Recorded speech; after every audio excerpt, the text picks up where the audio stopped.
মাঝে মধ্যে রুচি বাড়ার জন্য কিন্তু এই চাম ঘাসের তরকারিটা বেশি জরুরি, কারণ এই চাম ঘাসের তরকারি খেলে কিন্তু আনা করে রুচি বাড়ে।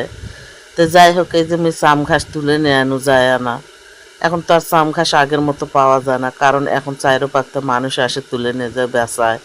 আর আগে এই চাম ঘাসের তরকারি এই মধ্যে পাড়ার মানুষ খাওয়াই বোঝেনি। বিয়ের পর প্রথম ওই চাম ঘাসে আমার দেশও টান দিছিল, আমার দেশের মানুষ তখনই দেখেছিল যে এই চাম ঘাসগুলো খায়। আর তখন এত বড় বড় যে চাম ঘাস হয়ে আসলো, তখন খায়ও শান্তি পাওয়া গেছিল। এখন চাম ঘাস তুলবে গেলে ছোট্ট ছোট্ট আনা করে চাম ঘাস, আর এই খুঁড়ে খুঁড়ে এই চাম ঘাসগুলো তুলে নেয়ানো নিয়ে আসে। এই যে কুটপা বসেছি মুই এটা কতক্ষণ ধরে এই চাম ঘাস কোনা কুটনু মুই এটে, এই যে চাম ঘাস কোনা কোটা হয়েছে, এই যে ডালা তুলে নাচো নিয়ে ভালো করে ধুবে রাখবে, কারণ এখনকার চাম ঘাস আনা করে পানি হচ্ছে তো আনা করে ধুলে বালু আনা করে ভরে। তো এই চাম ঘাসগুলো কুটে কাটে ডালা তুলে নিয়ে ধুয়ে নিয়ে আসে এই মুরগির চামড়িতে আনদিন যেহেতু। আর এই মুরগির চামড়ি না হলে কিন্তু চাম ঘাসের তরকারি জমে না। আর এই মুরগির চামড়ি কিন্তু বাঁচতে গেলে অনেক কষ্ট হয়, কারণ এই মুরগির চামড়ি সাফ করতে অনেক সময় আর ধৈর্য লাগে। ধৈর্য ছাড়া কিন্তু এই মুরগির চামড়ি বাঁচা যাবে না।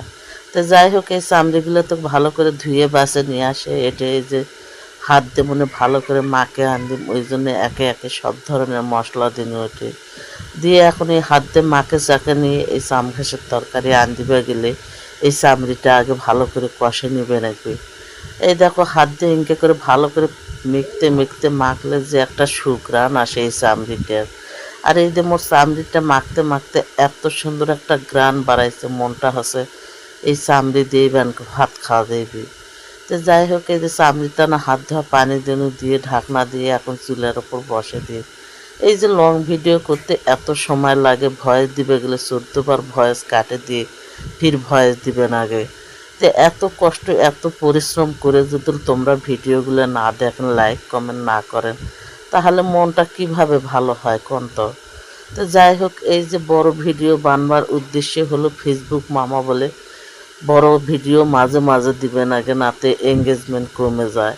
তো মোরানা এঙ্গেজমেন্ট যেহেতু কমে গেছে, ওই জন্য মুয়ানা বড় ভিডিওই দিনু, কারণ ফেসবুক মামানা জুল দয়া করে সবার কাছে পাঠিয়ে দেয় আর সবাই যেন লাইক কমেন্ট করে।